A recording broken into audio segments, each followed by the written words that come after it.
Hello दोस्तों, स्वागत है आपका मेरे चैनल में। आज हम बात करने वाले हैं भारत के कुछ ऐसे रहस्यों के बारे में जिनके बारे में शायद ही आपको पता होगा। ऋषि मुनियों और अवतारों की भूमि भारत एक रहस्यमय देश है। यदि धर्म कहीं है तो सिर्फ यही है, यदि संत कहीं है तो सिर्फ यही है। माना कि आजकल धर्म अधर्म की राह पर चल पड़ा है, माना कि अब नकली संतों की भरमार है, फिर भी यहाँ की भूमि ही धर्म और संत है। भारत में ऐसे कई स्थान है जिनका आज भी रहस्य बरकरार है। इन अनसुलझे रहस्यों को सुलझाने का क्या कोई प्रयास कर रहा है? वैसे तो भारत में हजारों अनसुलझे रहस्य हैं, लेकिन यहाँ मैं आपको कुछ रहस्यों के बारे में बताऊंगा। रहस्यों से भरे मंदिर। ऐसे कई मंदिर हैं जहाँ तहखानों में लाखों टन खजाना दबा हुआ है। उदाहरण के तौर पर केरल के श्री पद्मनाभम मंदिर के 7 तहखानों में लाखों टन सोना दबा हुआ है। उसके 6 तहखानों में से करीब 1 लाख करोड़ का खजाना तो निकाल लिया गया है, लेकिन 7वें तहखाने को खोलने पर राज परिवार ने सुप्रीम कोर्ट से आदेश लेकर रोक लगा रखी है। आखिर ऐसा क्या है उस तहखाने में कि जिसे खोलने से वहां तबाही आने की आशंका जाहिर की जा रही है। कहते हैं उस तहखाने का दरवाजा किसी विशेष मंत्र से बंद है और वह मंत्र से ही खुलेगा। वृंदावन का एक मंदिर अपने आप ही खुलता है और बंद हो जाता है। कहते हैं कि निधिवन परिसर में स्थापित रंग महल में भगवान कृष्ण रात में शयन करते हैं।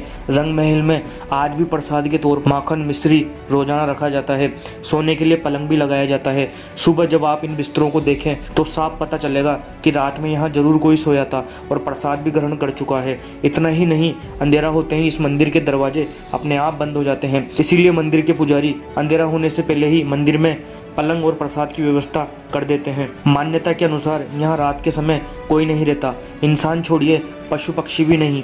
ऐसा बरसों से लोग देखते आए हैं, लेकिन रहस्य के पीछे का सच धार्मिक मान्यताओं के सामने छुप सा गया है। यहाँ के लोगों का मानना है कि अगर कोई व्यक्ति इस परिसर में रात में रुक जाता है तो वह तमाम सांसारिक बंधनों से मुक्त होकर मृत्यु को प्राप्त हो जाता है। आइए अब बात करते हैं अश्वत्थामा के बारे में। महाभारत के अश्वत्थामा को तो आप जानते ही होंगे। कहा जाता है कि अश्वत्थामा का वजूद आज भी है। दरअसल पौराणिक मान्यताओं के अनुसार अपने पिता की मृत्यु का बदला लेने निकले अश्वत्थामा को उनकी एक चूक भारी पड़ी और भगवान श्री कृष्ण ने उन्हें युगों युगों तक भटकने का श्राप दे दिया। ऐसा कहा जाता है कि पिछले लगभग 5000 वर्षों से अश्वत्थामा भटक रहे हैं। मध्य प्रदेश के बुरहानपुर शहर से 20 किलोमीटर दूरी अशीरगढ़ का किला है। कहा जाता है कि इस किले में स्थित शिव मंदिर में अश्वत्थामा आज भी पूजा करने आते हैं। स्थानीय निवासी अश्वत्थामा से जुड़ी कई कहानियां सुनाते हैं। वे बताते हैं कि अश्वत्थामा को जिसने भी देखा है उसकी मानसिक स्थिति हमेशा के लिए खराब हो गई। इसके अलावा कहा जाता है कि अश्वत्थामा पूजा से पहले किले में स्थित तालाब में नहाते भी हैं। बुरहानपुर के अलावा मध्य प्रदेश के जबलपुर शहर के गौरी घाट के किनारे भी अश्वत्थामा के भटकने का उल्लेख मिलता है।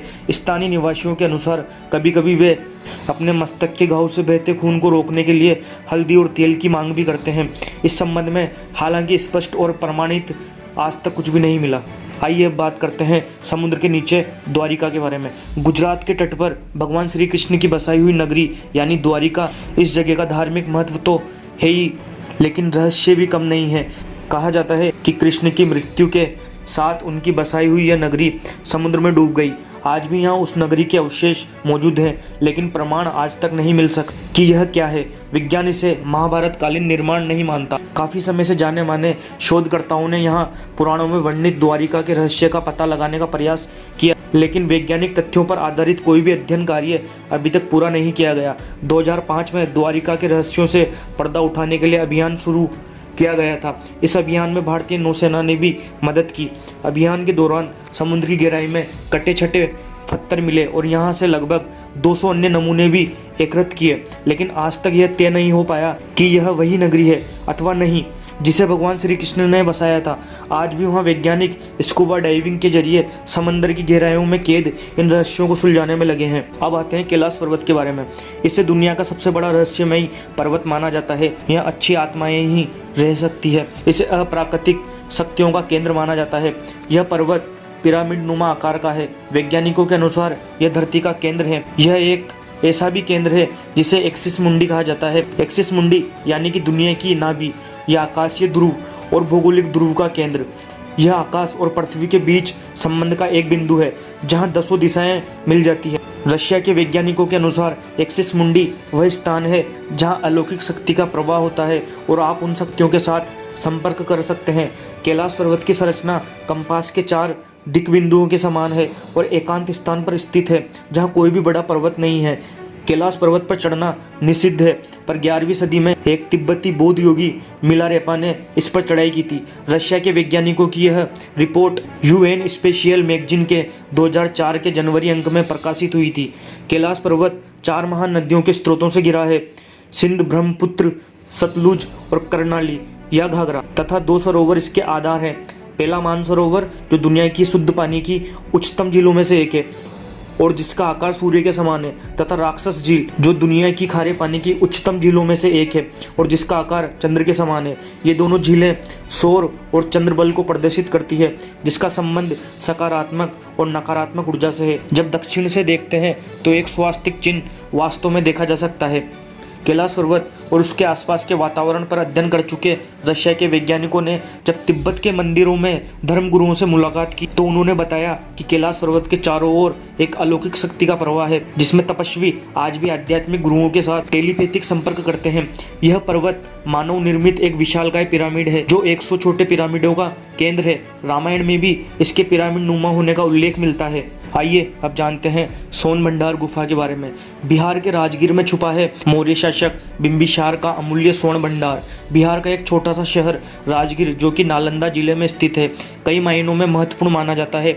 यह शहर प्राचीन समय में मगध की राजधानी था। यहीं पर भगवान बुद्ध ने मगध के सम्राट बिंबिसार को धर्मोपदेश दिया था। यह शहर बुद्ध से जुड़े स्मारकों के लिए विशेष रूप से जाना जाता है। इसी राजगीर में है सोन भंडार गुफा। इस गुफा के बारे में कहा जाता है कि इसमें बेशकीमती खजाना छुपा हुआ है जिसे कि आज तक कोई नहीं खोज पाया।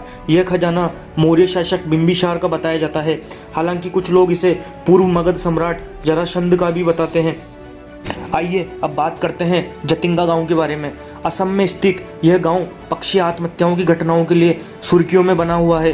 कहा जाता है कि पक्षी यहाँ आकर आत्महत्या करते हैं। जापान के माउंट फूजी तलहटी में आओकिगोहारा के घने जंगल में जिस तरह से लोग आत्महत्या करने आते हैं, ठीक उसी तरह से मानसून की भोजिल रात में जतिंगा के आसमान पर मंडराने लगता है मौत का काला साया। रोशनी की ओर झुंड के झुंड पखेरु आते हैं और काल के गाल में समा जाते हैं। चिड़ियों के इस प्रकार सामूहिक आत्महत्या के पीछे क्या कारण है, इस बात का पता आज तक नहीं लगाया जा सका।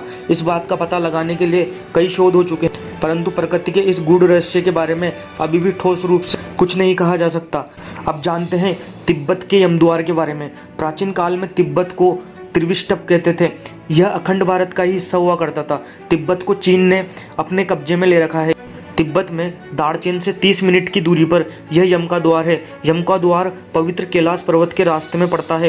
हिंदू मान्यता के अनुसार इसे मृत्यु के देवता यमराज के घर का प्रवेश द्वार माना जाता है। यह कैलाश पर्वत की परिक्रमा यात्रा के शुरुआती पॉइंट पर है। ऐसा कहा जाता है कि यहाँ रात में रुकने वाले जीवित नहीं रह पाता। ऐसी कई घटनाएं हो भी चुकी है, लेकिन इसके पीछे के कारणों का खुलासा आज तक नहीं हो पाया है। साथ ही यह मंदिर नुमा द्वारा किसने और कब बनाया, इसका भी कोई प्रमाण नहीं। ढेरों शोध हुए लेकिन इसका कोई नतीजा नहीं निकल सका। तो दोस्तों, ये थे भारत के कुछ अनसुलझे रहस्य। आशा करता हूँ कि आपको भारत के बारे में कुछ जानकारी हासिल हुई होगी।